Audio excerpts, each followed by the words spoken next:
জাগো মাধব জাগো, এ আমি কি স্বপ্ন দেখলাম মাধব? কাঁদো কেন? কি হয়েছে তোমার? হে প্রাণনাথ, হে গোবিন্দ, হে মধুসূদন, কেউ না জানলে তুমি তো জানো প্রভু যে আমি তোমাকে কতটা ভালোবাসি। এই জগৎ সংসারে তোমার ছাড়া কিছু চিনি না, তোমার ছাড়া কিছু জানি না। তুমি আমার নয়নের মনে, তুমি আমার অঙ্গের ভূষণ। কিন্তু হে প্রাণনাথ, হে প্রাণেশ্বর, আমি ভোরের বেলায় কি স্বপ্ন দেখলাম? কি স্বপ্ন দেখেছো রাধে? হে প্রাণনাথ, আমি দেখলাম এক গৌর বরণ যুবক, অপূর্ব তার রূপ, শতকোটি চন্দ্রের কিরণকে সে হার মানিয়ে দিচ্ছে। আমার মাথার কাছে দাঁড়িয়ে না আমাকে ডাকছে, আর তার ডাক শোনার সঙ্গে সঙ্গেই আমার প্রাণ জীবন যৌবন এই দেহটা আমি যে তার চরণে সঁপে দিলাম।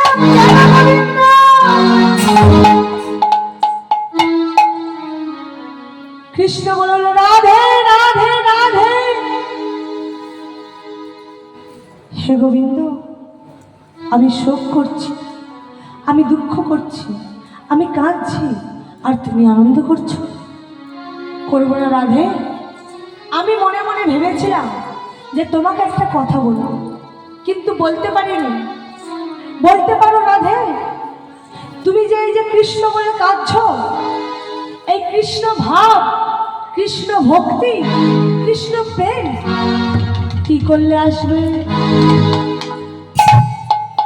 রাধারানী বলল তুমি বাঁশি বাজিয়েছো, অকাসুর বধ করেছো, কালিয়া নাগের মাথার উপর দাঁড়িয়ে নৃত্য করেছো, কিন্তু কোনোদিন আমার মতো কেঁদেছো?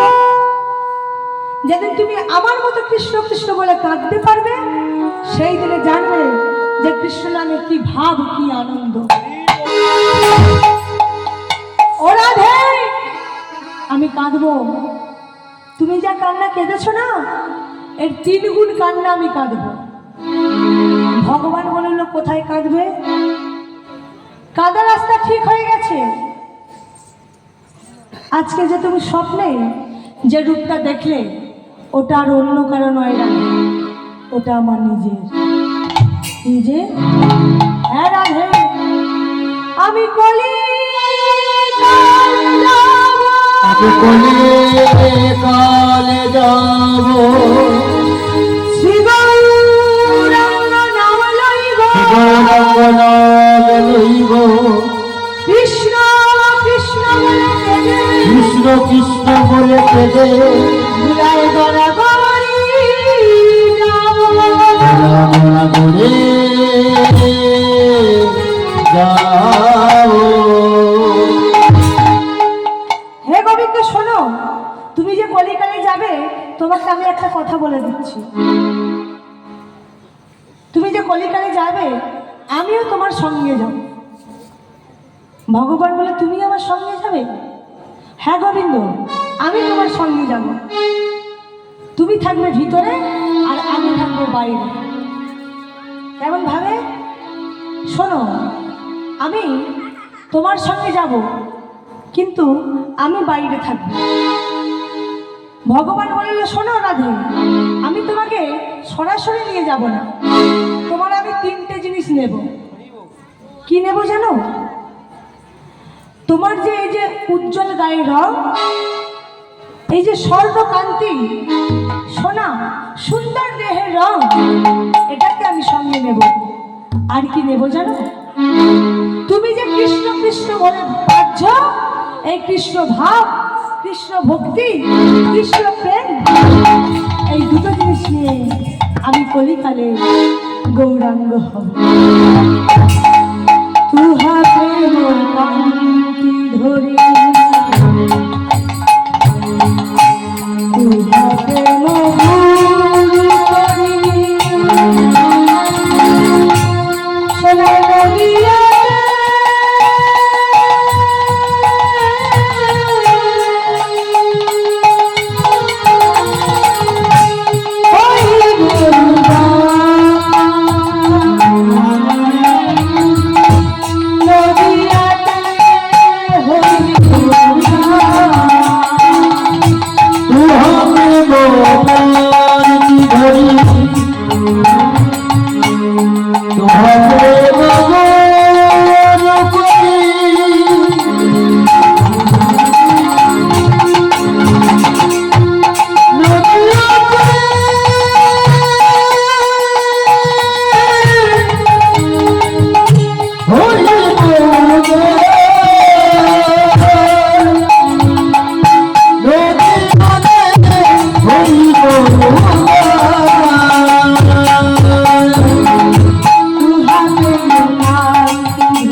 তোমার কাছে তুমি আমার কৃষ্ণ প্রেম ভিক্ষা মহাপ্রেম করতি ধরি মহাপ্রেম আছে হই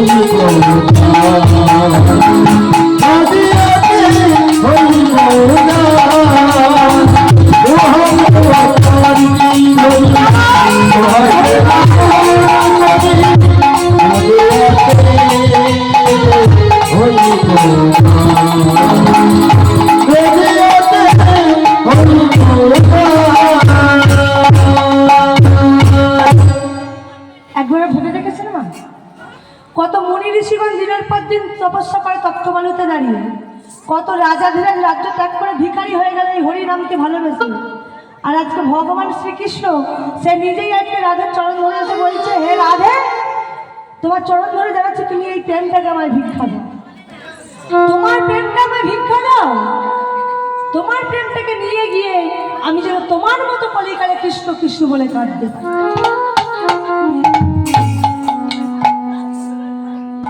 এই কৃষ্ণ প্রেম, কৃষ্ণ নাম, মহামন্ত্র নাম আমরা কিন্তু এই কলিযুগে পেতাম না।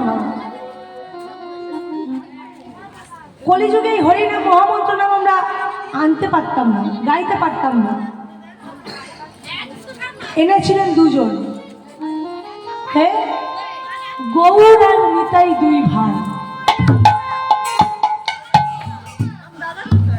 গৌর নিতাই দুই ভাই এই হরিনাম কৃষ্ণ নামটাকে দাঁড় করাতে গিয়ে কম কষ্ট তাদের পেতে হয়নি, অনেক কষ্ট পেতে হয়েছিল। গৌরাঙ্গ মহাপ্রভু দাঁড়ে দাঁড়ে নগর সংকীর্তন করে হরিনামটাকে প্রচার করেছিলেন। আর নিত্যানন্দ মহাপ্রভু তিনি হাতে ধরে পায়ে পড়ে হরিনামটাকে বিতরণ করেছিলেন। গৌরাঙ্গ মহাপ্রভু বলে দিয়েছিলেন নিতাই দাদাকে, যে দাদা, এই হরিনাম মহামন্ত্র নামকে তুমি বিলিয়ে দেবে, প্রথমে তুমি বদনে বলবে, যদি না বলে দাদা তুমি তার হাতে ধরবে, তাও যদি না বলে দাদা তুমি তার পায়ে পড়বে।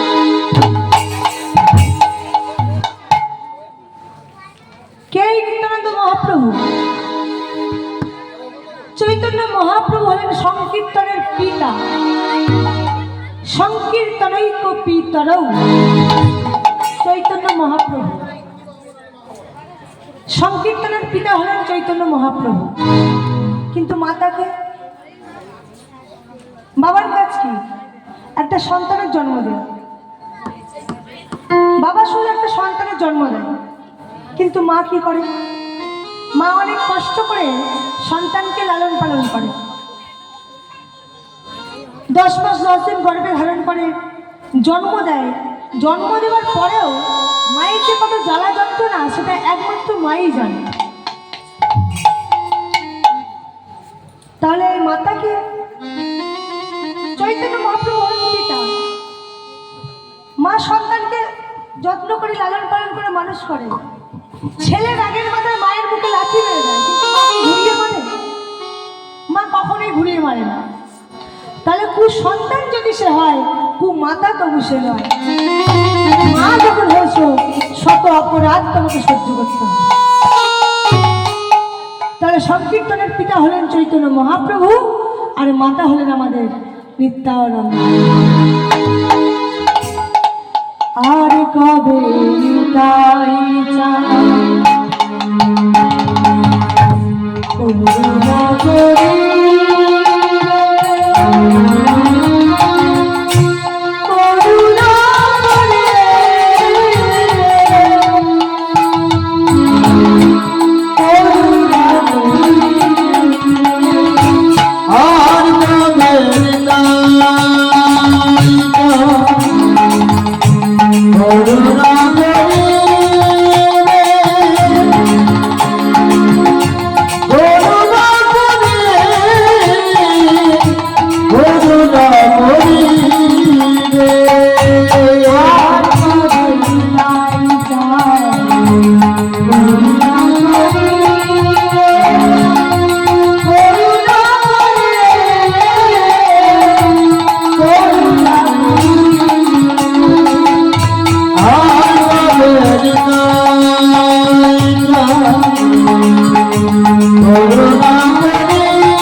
তাহলে মাগো, এতক্ষণ গৌর চন্দ্রিকার মধ্যে ছিলাম, এবার একটা লীলা আস্বাদন করতে হবে।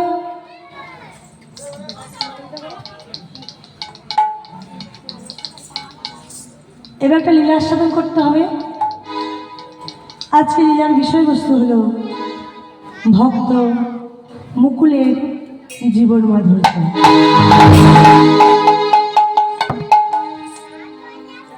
আজকে লীলার বিষয়বস্তু ভক্ত মুকুলের জীবন মাধুর্য। যে মুকুল প্রত্যেক দিন ভগবানের চরণ দুখায় জড়িয়ে ধরে হরি কথা কৃষ্ণ কথা বলতো। কে এই মুকুল? এর বাবার নামে বা কি ছিল? মায়ের নাম কি ছিল? 12 বছর বয়সে কেন তার অকাল মৃত্যু হলো? আজকে আমরা সব লীলার মধ্যে জানবো। যে মুকুল প্রত্যেক দিন ওই ভগবানের চরণ দুখানি জড়িয়ে ধরে বলতো, প্রত্যেকদিন কৃষ্ণ গান গুণগান করত, হরি নাম করত। কি বলতো মুখে? তুমি প্রভু শ্রী হরি ও গো নারায়ণ, তোমায় পেয়ে ধন্য জীবন। তুমি প্রভু শ্রী হরি ও গো নারায়ণ, তোমায় পেয়ে আমার ধন্য জীবন। তুমি প্রভু শ্রী হরি ও গো নারায়ণ,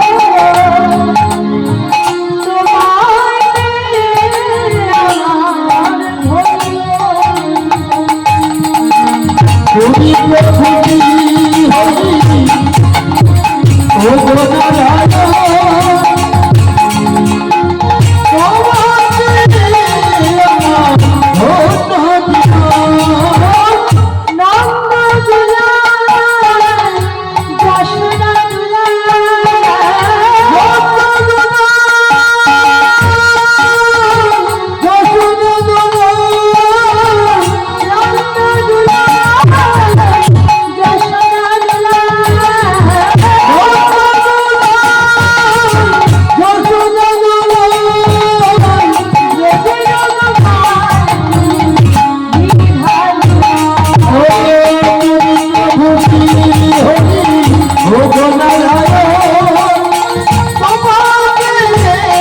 জীবন। নন্দ দুলাল যশোদা দুলাল,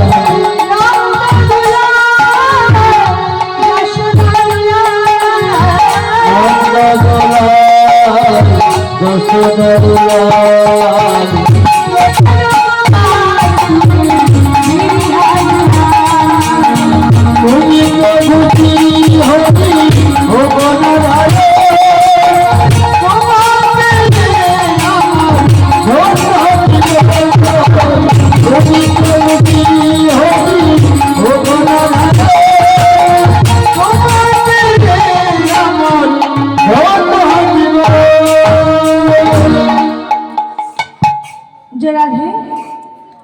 তাহলে আজকে লীলা আস্বাদন করছি কি ভক্ত মুকুলের জীবন মাধুর্য। ভক্তটার নাম হলো মুকুল। তাহলে জন্ম থেকে আমাদের লীলাটাকে আস্বাদন করতে হবে। এই মুকুলের বাবার নাম ছিল কৃষ্ণপুত্র শাম্ব, আর মায়ের নাম ছিল লক্ষণা, দুর্যোধনের মেয়ে লক্ষণা। সেই জন্য বাবা কৃষ্ণ আর দুর্যোধনের মধ্যে একটা মধুর সম্পর্ক ছিল, সেটা হলো বেই বেআইয়ের সম্পর্ক। কিন্তু ভগবান শ্রীকৃষ্ণ তিনি সম্পর্কটাকে বড় করে দেখলেন। ভগবান বললেন, আমার কাছে সম্পর্ক বড় কথা নয়, বড় কথা হলো মানুষ মানুষকে ভালোবাসা। আর এই ভালোবাসাটাকে বড় করতে গিয়ে আজকে নিজের